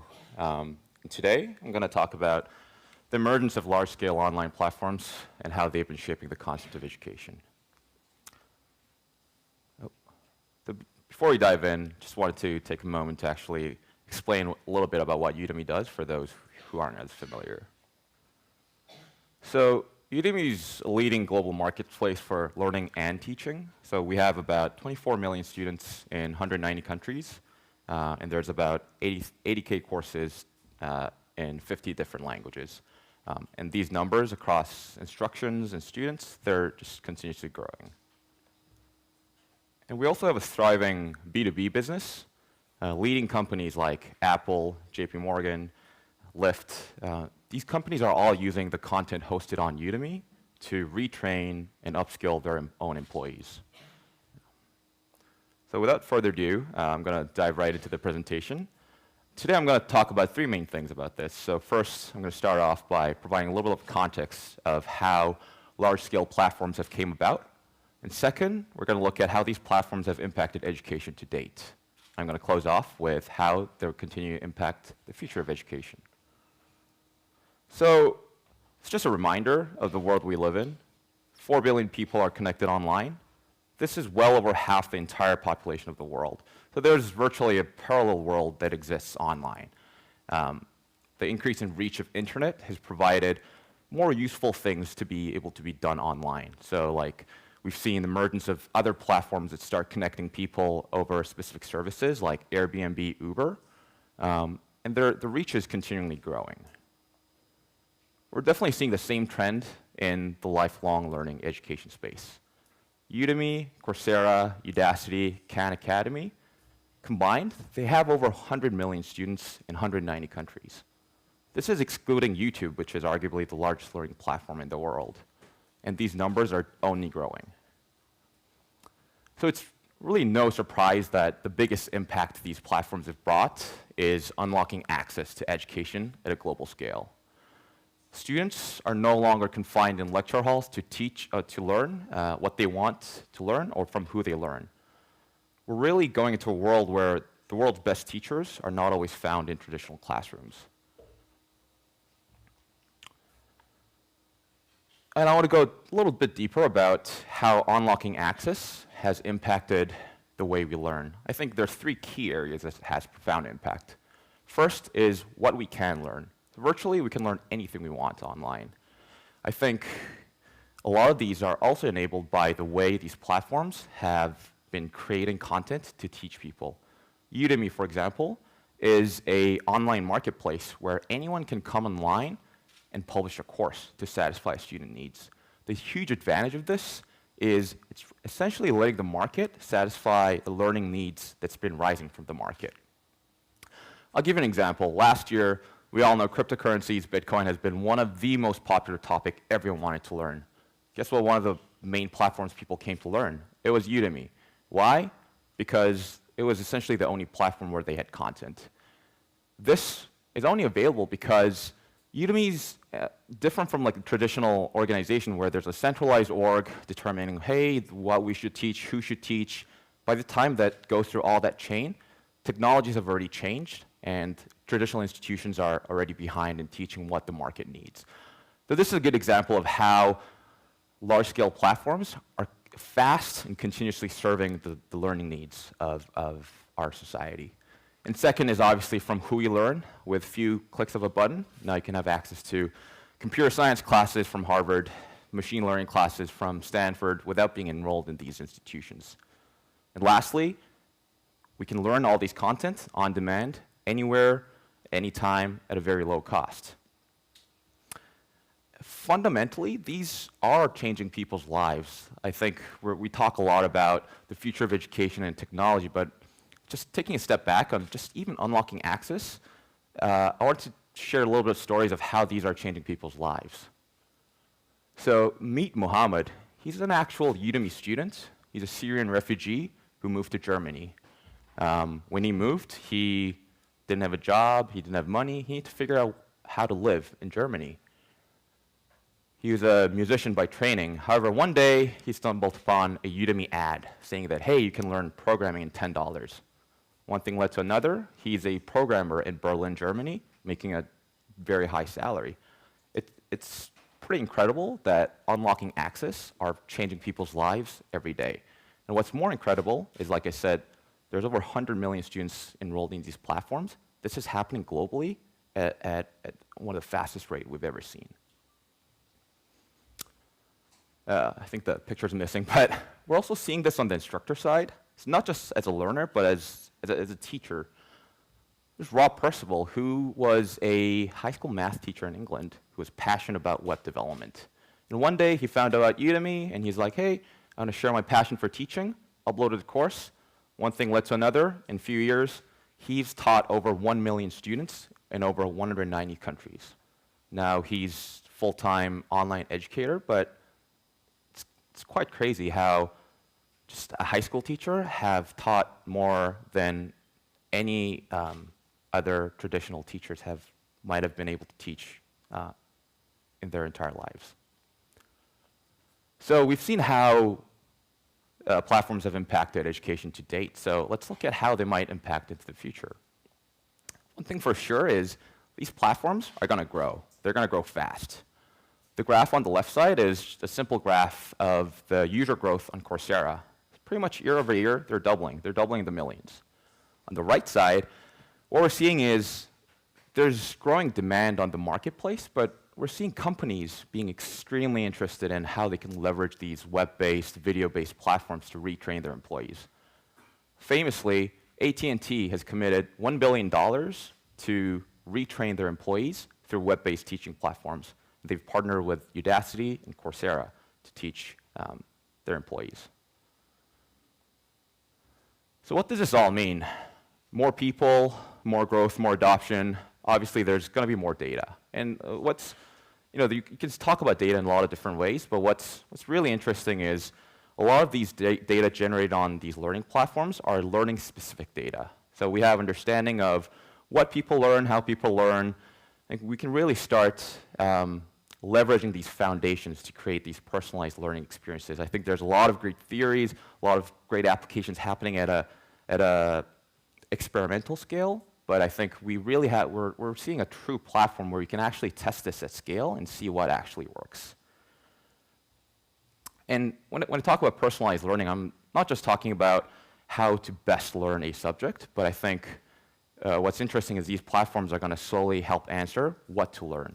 So with the fourth industrial revolution, we're talking about, hey, there's going to be jobs where we don't even know how they're going to exist. What that means is we don't even know what to learn to get those jobs. The best people they're positioned to answer those questions are the platforms because they know how people learn for their own purposes. This is just an example of a knowledge graph. It's a bunch of nodes on how each topics are connected. We're already seeing examples of these online platforms using these data to help answer the questions for students on, hey, what should I learn? I'll give you an example.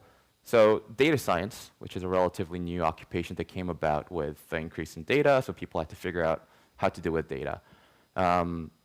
It's often hard to know what to learn to become a data scientist. However, a lot of these platforms have understanding of how these knowledge nodes are connected, how they're being used, how they're being learned.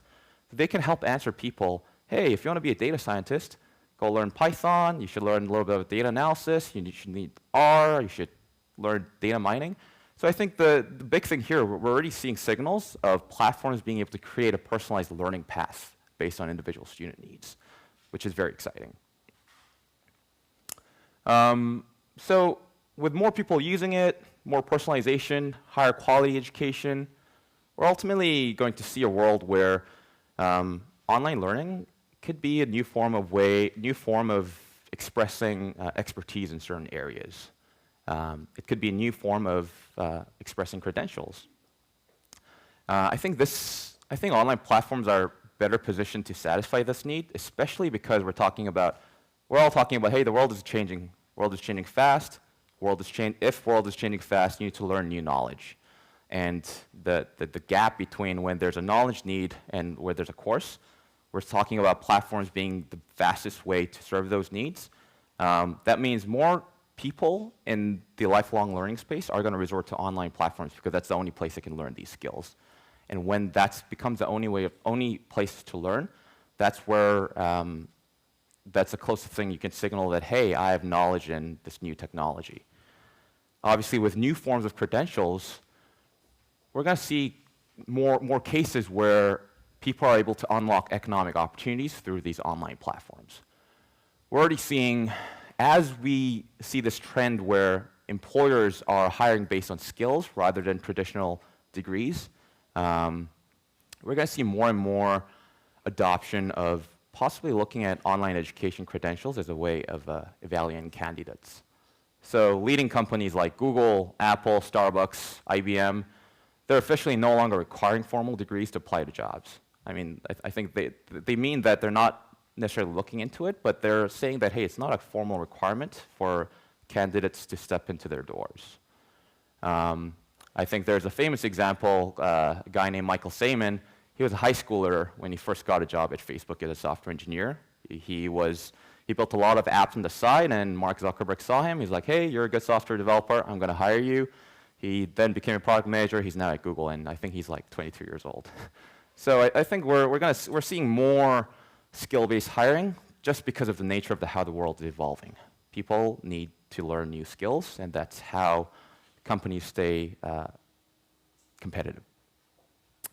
And I think what this means is this, hey, like this affordable, accessible education as a form of new way of signaling expertise. I think one interesting part is maybe there might be more access to economic opportunities for everyone. So traditional degrees, prestigious colleges often require significant amount of money, connections, or a lot of mentorship. But that's potentially to be disrupted with the changing needs of the market. So I think all in all, with platforms uniquely positioned to unlock access, develop personalized learning experiences, providing new forms of expressing expertise, I think it's a pretty exciting time where technology can really change the world by providing equal opportunities for everyone. And I think we should be mindful of how to leverage technology to really enhance people's knowledge and people's lives. And that concludes my presentation. Thank you.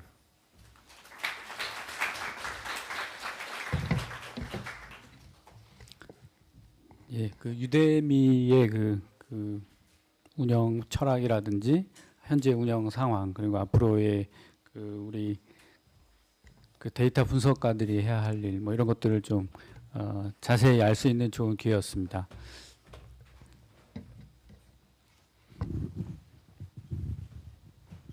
예, 다음은 그 질의응답 시간을 갖도록 하겠습니다.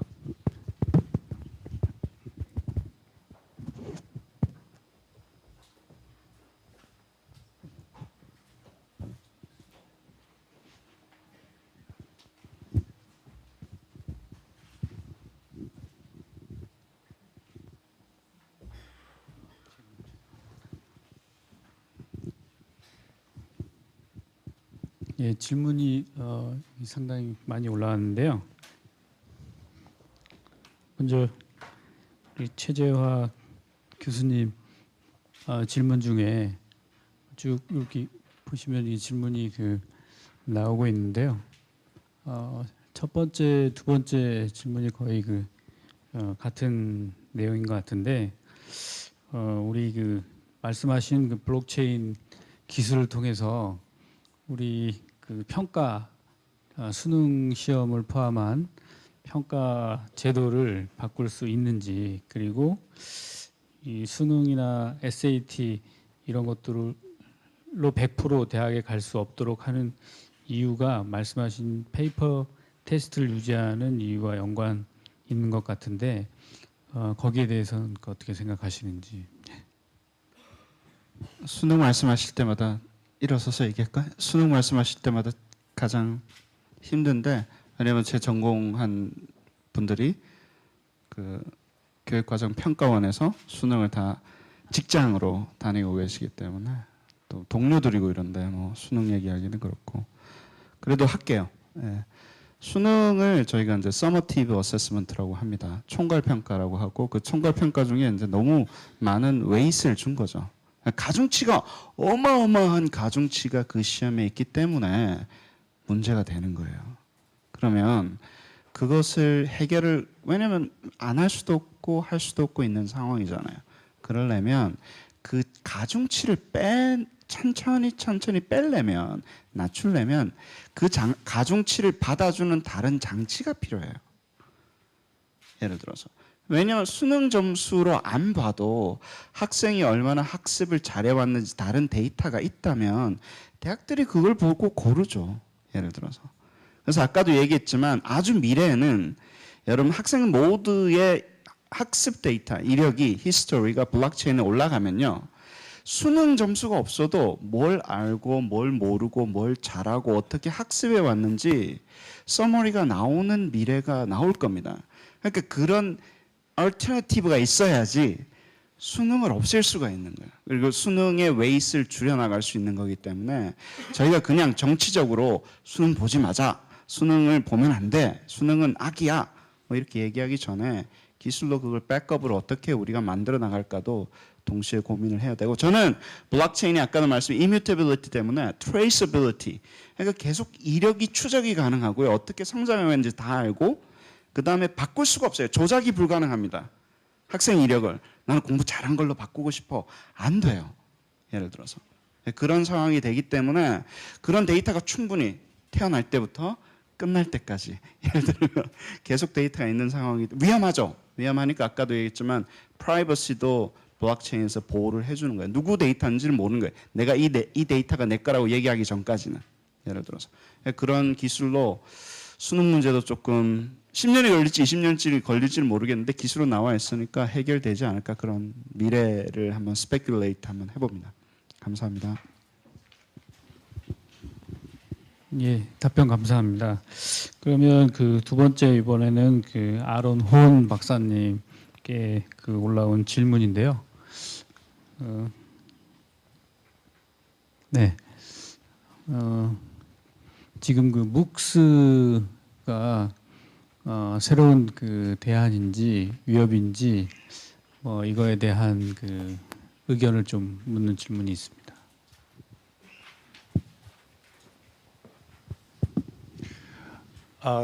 Is this on? Okay. Thank you. Thank you. Okay, let me take this off. That's why it was difficult. Thank you for the question. Generally, I would say that they're perceived as, well, now that the predictions have at least up until now have failed to come to fruition, I would say that they're seen as an opportunity. In fact, in the early days, many of our top institutions, highly selective institutions, such as Harvard and MIT and Stanford, were at the forefront of MOOCs, as many of you know, and so for the selective institutions, it's definitely seen as an opportunity. For less selective, broad access or open access institutions, since they lack the brand recognition, if you will, it can be perceived as a threat. In the traditional formulation of MOOCs as something that substitutes for traditional education, but as we come to construe the use of MOOCs as supplementary, they can be seen as an opportunity, or at least not a threat. So whether they're seen as an opportunity has a lot to do with the faculty and some of the implementation challenges that I mentioned in the presentation regarding intellectual property, regarding just the ease or difficulty of incorporating a MOOC within the instructor's course. Whether those kinds of obstacles can be overcome will determine whether the utilization of MOOCs is something that's feasible or not. 네, 감사합니다. 그러면 다음은 우리 그 성홍 매니저님 질문 여러 개 있는데 이게 추천 들어온 질문 2개를 먼저 좀 드리도록 하겠습니다.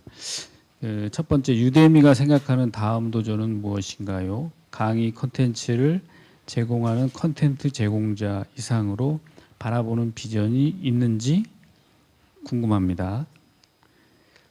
네.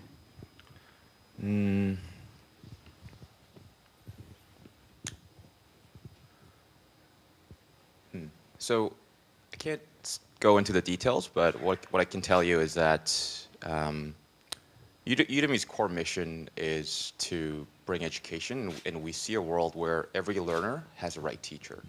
And the company is committed to building out a product, the content strategy, and the right marketing strategy to really build out that mission. So what I can tell you is that we're committed to accomplishing that mission, and that's our key focus. I think the second question was around, yeah, I think that answers both questions. 예.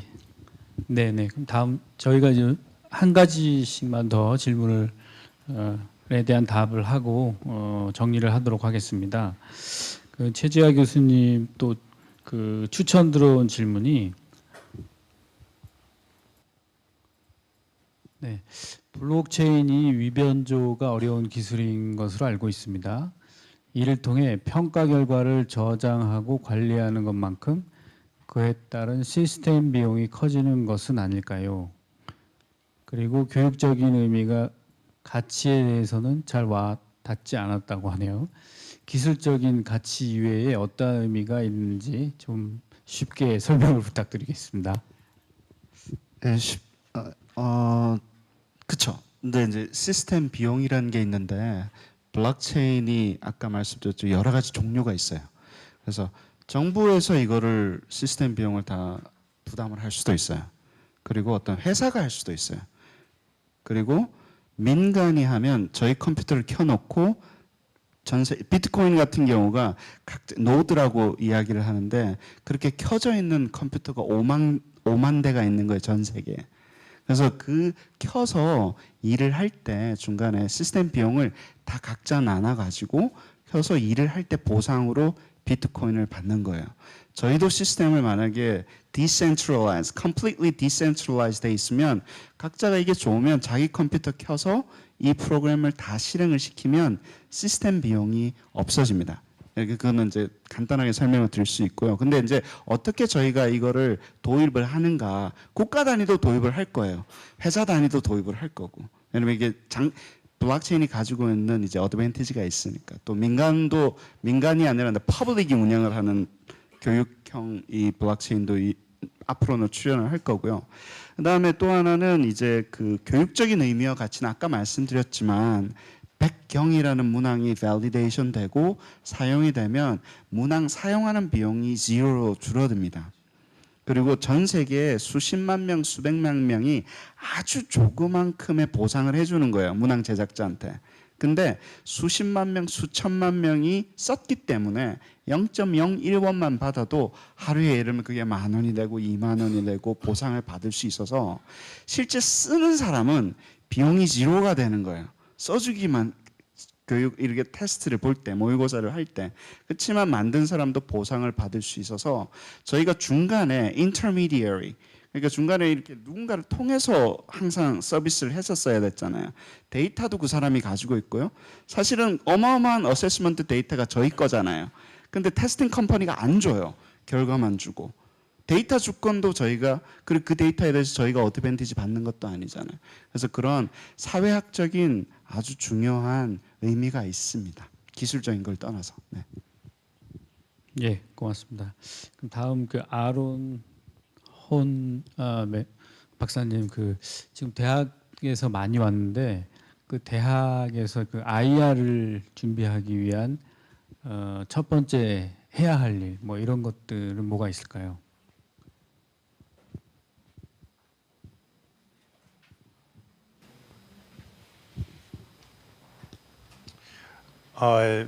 Well, it's not an easy undertaking. It starts really with hiring the right people, ensuring that you have. Well, when I say hiring the right people, I'm not only talking about individuals with experience in research and database management, but also individuals with experience in student assessment, student evaluation, student outcomes at the college level, an understanding of what are the desired student outcomes. Once the group is established, it really follows from there. Building the data base architecture, ensuring that feedback loops are in place, so that data is being utilized to affect change, and ensuring that there's alignment between or among the institution level objectives, department level objectives, course objectives, and one can also talk about alignment with objectives perceived by employers or by the national government. It's a difficult question to address in a short period of time. There are actual 1,000-page books based solely on that subject. 예, 고맙습니다. 예, 그럼 마지막으로 우리 성홍 매니저님. 지금 한국의 학점은행제는 엄청난 규모의 온라인 플랫폼과 이러닝 시장을 구성하고 있으나 고졸 이상이라도 순수한 자국 거주 외국인은 학력을 인정받을 수 없는 상황입니다. 그리고 NCS 프로그램은 사양으로 접어들었습니다.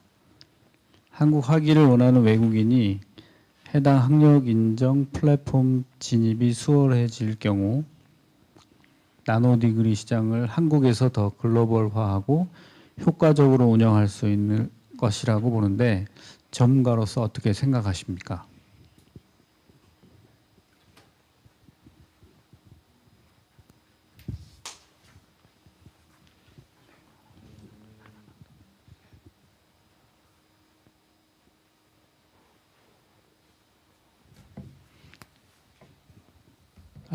미국에서 일하셔가지고 한국말 좀 어려우신가요?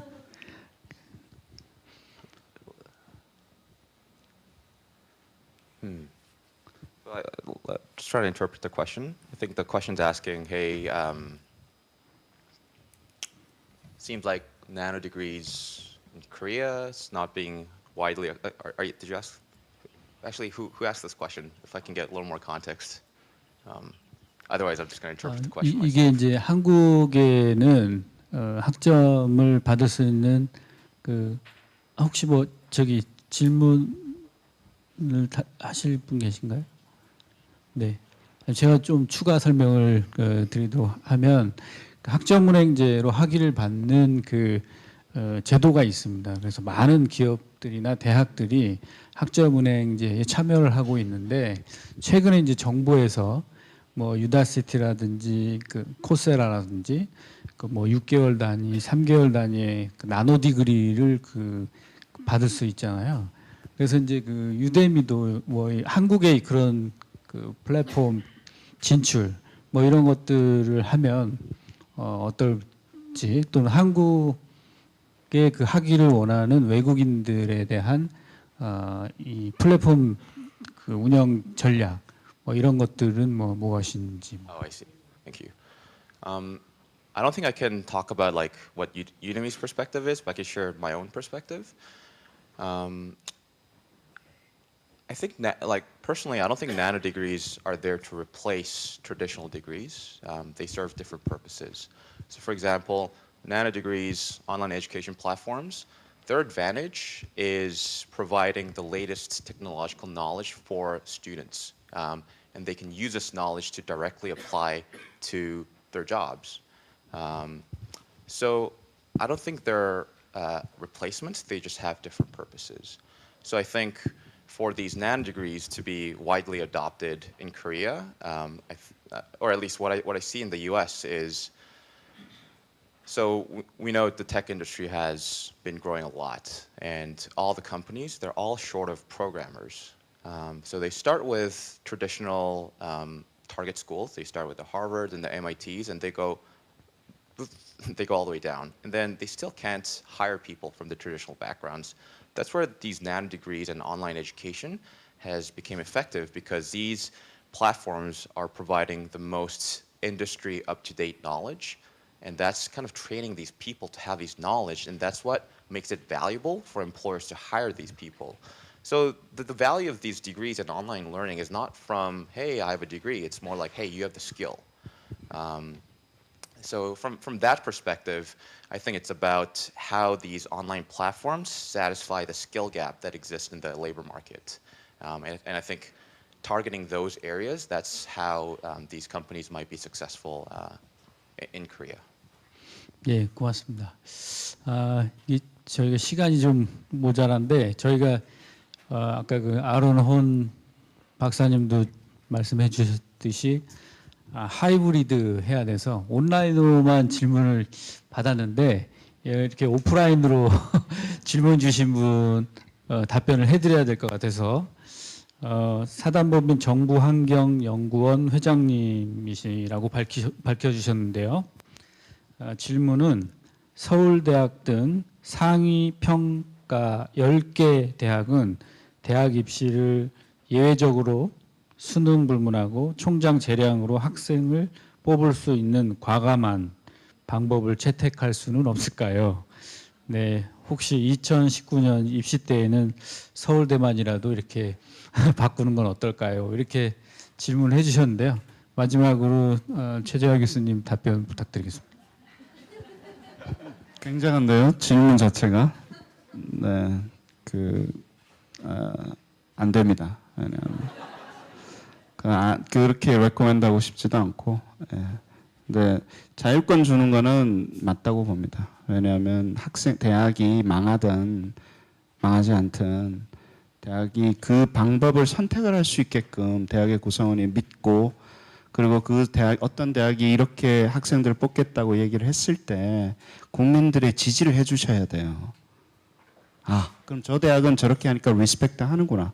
그럼 그 대학을 갈지 안 갈지는 저희가 결정하는데, 그 대학이 일괄적으로 하게끔 다른 통제를 넣으니까 자꾸 상황이 생기는 거예요. 근데 국민 정서 때문에 안 된다 그러시잖아요. 자꾸 그렇게 자율권을 주면. 그러니까 국민이 안 바뀌면 안 바뀌는 거예요. 저희가 바뀌는 수밖에 없습니다. 저희가 바뀌어서 대학한테 자율권을 주게끔 요구를 하고 저희가 성숙해 주는 게 가장 빠른 길인 것 같습니다. 수능 문제 해결할 때. 예, 어려운 질문이었는데 답변 감사드립니다. 이번 세션 사실 뭐 평가 문제 그리고 또 학위 학점 관련한 것 아주 그 크리티컬한 그 주제들이었는데 열띤 그 토론에 참여해 주셔서 감사드리고요. 마지막으로 좋은 발표해 주신 연사님께 감사드리면서 마치도록 하겠습니다.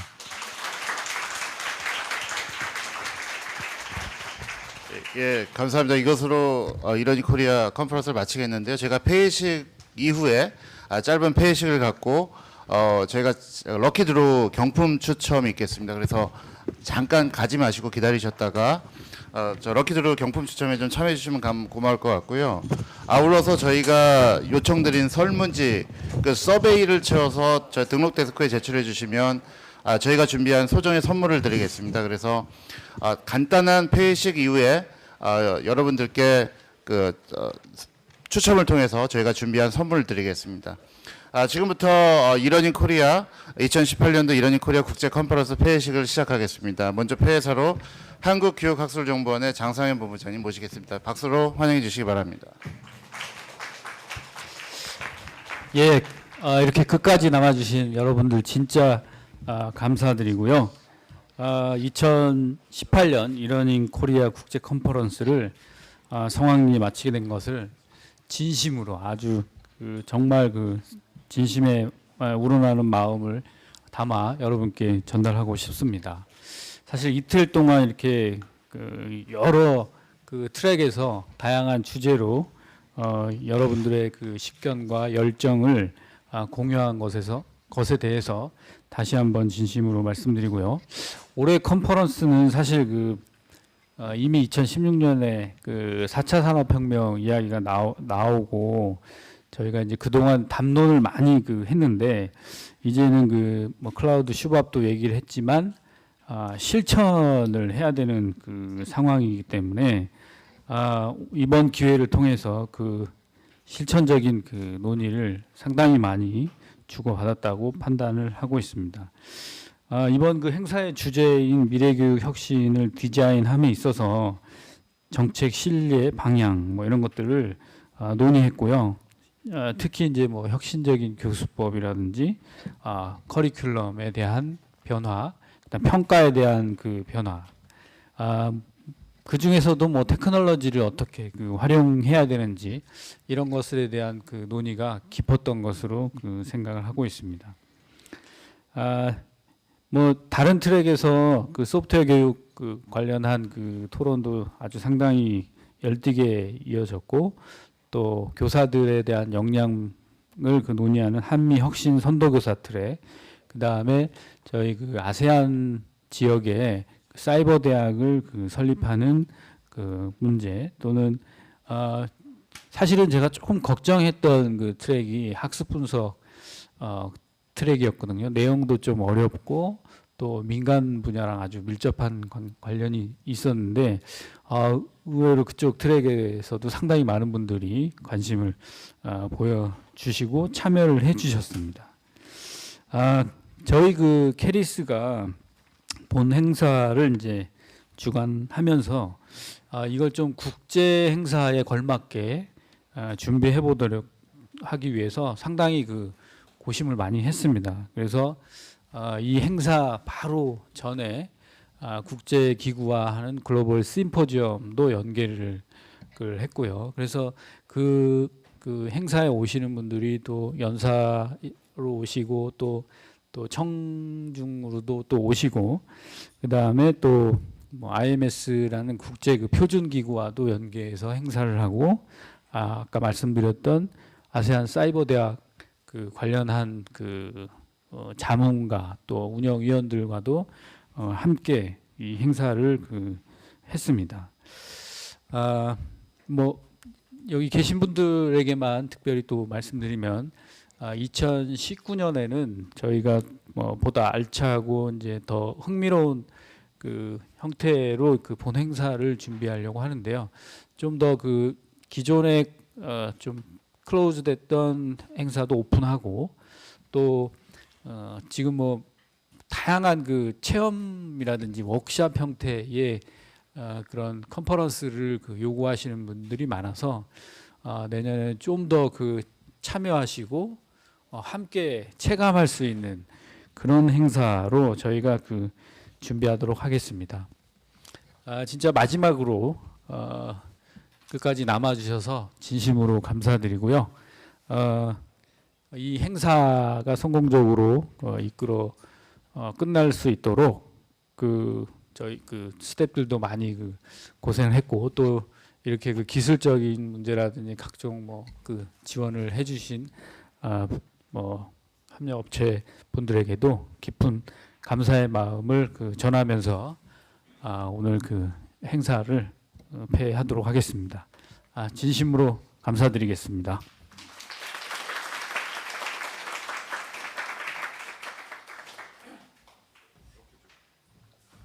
예, 감사합니다. 이것으로 2018년도 이런 코리아 국제 컨퍼런스를 마치겠습니다.